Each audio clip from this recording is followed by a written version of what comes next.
दिवाळीचा फराळ म्हटलं की सर्वात पहिल्यांदा आठवण येते ती अशा पद्धतीची छान अशी कुरकुरीत, काटेरी आणि त्याचबरोबर परफेक्ट आकारावर तयार केलेली चकली.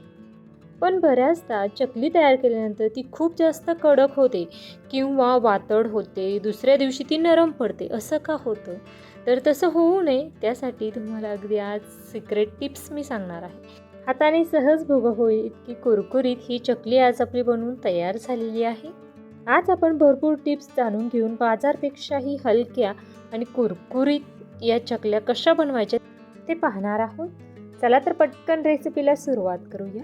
नमस्कार, मी कविताच किचनमध्ये तुम्हा सर्वांचं खूप खूप मनापासून स्वागत करते. आज आपण गौरी गणपती स्पेशल छान अशी काटेरी, कुरकुरीत आणि अगदी परफेक्ट आकारावर चकली कशी तयार करायची ते पाहणार आहोत. त्यासाठी साहित्य मोजताना घरातील कोणतीही एखादी वाटी असेल त्या वाटीच्या साहाय्याने सर्व साहित्य मोजून घ्या. आता 1 वाटी या ठिकाणी फुटाणा डाळ घेतलेली आहे. मिक्सर चालू बंद करत ही फुटाणा डाळ आपण दळून घेतलेली आहे. जेवढी जास्त बारीक दळून घेता येईल तेवढी जास्त दळून घ्या आणि खूप जास्त बारीक होत नसेल तर ती पुन्हा एकदा चाळणीच्या साहाय्याने देखील चाळून घेऊ शकता. त्यानंतर आपण तांदळाचं पीठ घेतलेलं आहे. साधारणतः 2.5 वाटी एवढं तांदळाचं पीठ घेतलेलं आहे. तर त्यासाठी आपल्याला साधारणतः 4 चमचे आपल्याला कडकडीत तेलाचं मोहन घालायचं. खूप जास्त तेलाचं मोहन घालू नका, नाही तर चकली खूप जास्त तेलकट होईल. हे पहा, आता हे पिठामध्ये तेल व्यवस्थित असं आपण मिक्स करून घेतल्यानंतर सुरुवातीला गरम होतं त्यामुळे चमच्याच्या साहाय्याने मिक्स केलं.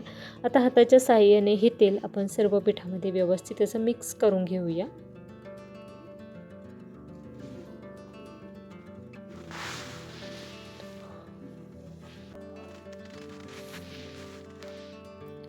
या ठिकाणी तेल व्यवस्थित असं मिक्स झालेलं आहे. त्यानंतर काही मसाले टाकणार आहोत. एक मोठ्या आकाराचा पोहे खाण्याचा चमचा भरून बेडगी लाल मिरची पावडर टाकायची.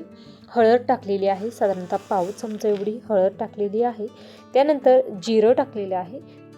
त्याचबरोबर अर्धा चमचा धना पावडर टाकलेली आहे. हातावर छान असा क्रश करून आपल्याला ओवा टाकायचा आहे. ओव्याचं प्रमाण थोडंसं मी जास्त घेतलेलं आहे. पोहे खाण्याचा एक मोठा चमचा भरून एवढा ओवा घेतलेला आहे. ओव्यामुळे चकली आपली चवीला खूप छान अशी लागते. त्याचबरोबर या ठिकाणी वापरलेल्या सर्व जिन्नसचं प्रमाण तुमच्या आवडीप्रमाणे तुम्ही कमी अधिक करू शकता. तुम्हाला जर थोडीशी तिखट हवी असेल तर लाल मिरचीचं प्रमाण तुम्ही वाढवू शकता.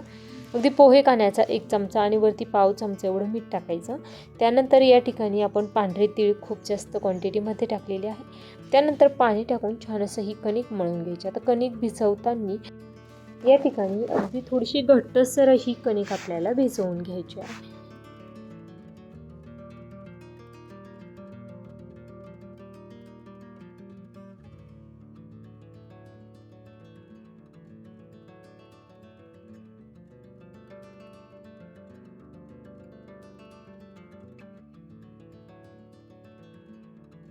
या ठिकाणी परफेक्ट कणिक तयार झालेली आहे.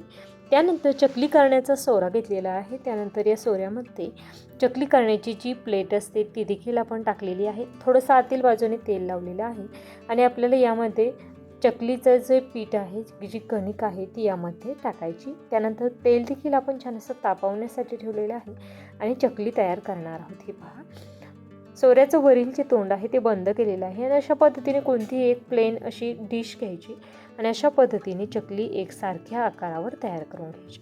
आता या ठिकाणी चकली तयार करत असताना चकलीचा जो सोरा आहे तो खूप तळाशी टेकवू नका किंवा खूप उंचावर देखील धरू नका. अशा पद्धतीने छान असा सोऱ्या थोड्याशा अंतरावर, चकलीपासून थोड्याशा अंतरावर वरती धरायचा, म्हणजे चकली अगदी परफेक्ट अशी तयार होते. हे पहा, किती काटेरी आपली ही चकली झालेली आहे हे तुम्हाला पाहता क्षणी समजलं असेल. परफेक्ट अशी या ठिकाणी चकली तयार झालेली आहे. चकली करत असताना ती अजिबातही तुटलेली नाही. परफेक्ट या ठिकाणी आकार या चकलीला आलेला आहे. अशा पद्धतीने आपण चकली तयार करून घेणार आहोत.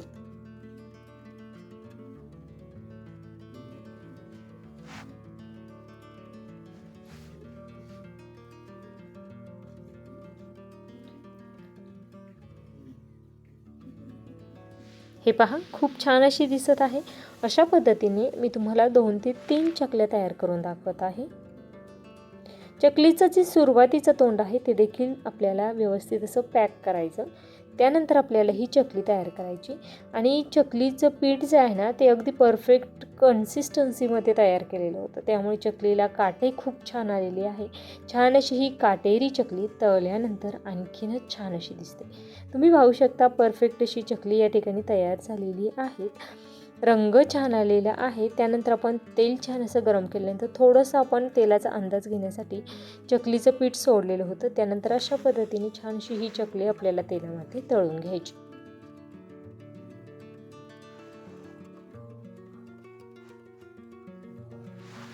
चकली तळताना गॅसचा फ्लेम हा पूर्णपणे मंद ठेवू नका किंवा मोठा ठेवू नका.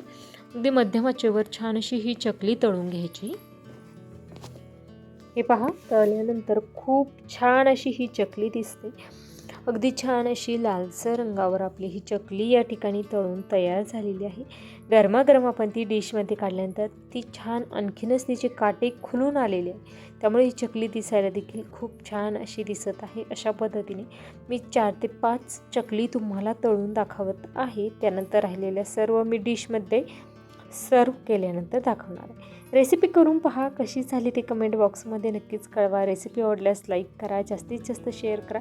त्याचबरोबर चॅनलवर नवीन असाल आणि पहिल्यांदाच माझी रेसिपी पाहत असाल तर चॅनलला सबस्क्राईब करा. सबस्क्राईब केल्यामुळे इथून पुढे येणाऱ्या दिवाळी फराळाच्या पूर्ण महिनाभर रेसिपी, त्याचबरोबर गणपती स्पेशल मोदकाच्या 10 दिवस रेसिपीज तुम्हाला पाहायला मिळणार आहे. आणि नवरात्रामध्ये नवरात्री उपवासासाठीच्या फराळाच्या रेसिपीज तुम्हाला पूर्णपणे 9 ते 10 दिवस पाहायला मिळणार आहे. त्यामुळे अशाच भरपूर टिप्स आहेत. जर तुम्हाला खूप साऱ्या रेसिपीज पाहायच्या असतील तर लगेच चॅनलला सबस्क्राईब करा, म्हणजे दररोज दुपारी 12 वाजता येणाऱ्या प्रत्येक रेसिपीची नोटिफिकेशन ही तुमच्या मोबाईलवर नक्कीच येईल. त्याचबरोबर तुम्हाला ही रेसिपी कशी वाटली ते कमेंट करून नक्कीच सांगा.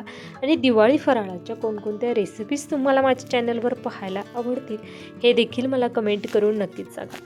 अगदी छान परफेक्ट बाजारामध्ये ज्या पद्धतीची विकतची ही चकली मिळते त्याच पद्धतीची चकली परफेक्ट आकारावर छान अशी काटेरी आणि कुरकुरीत ही चकली या ठिकाणी आपली बनवून तयार झालेली आहे. तुम्ही पाहू शकता प्रत्येक चकली ही सारख्या आकारावर तयार केलेली आहे. अगदी लहान मोठ्या चकल्या नाहीत, अगदी परफेक्ट विकतच्या सारख्याच आपल्या चकल्या तयार झाल्या आहेत. तळायला देखील एकसारख्या रंगावर तळलेली आहे, त्यामुळे अगदी परफेक्ट अशा चकल्या दिसत आहे. तुम्हाला ही रेसिपी पाहिल्यानंतर चकली नक्कीच खावीशी वाटली असेल. ही चकली दिसायला जेवढी छान दिसत आहे ना तेवढीच कुरकुरीत देखील झालेली आहे.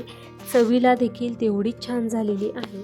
आणि तुम्हाला मी दाखवते व्हिडिओमध्ये की किती छान कुरकुरीत क्रिस्प या चकलीला किती छान असा आलेला आहे. त्यामुळे ही रेसिपी एकदा नक्कीच बनवा. आणि तुमच्याकडे देखील गौराई बसवल्या जातात का हे मला कमेंट करून नक्कीच सांगा.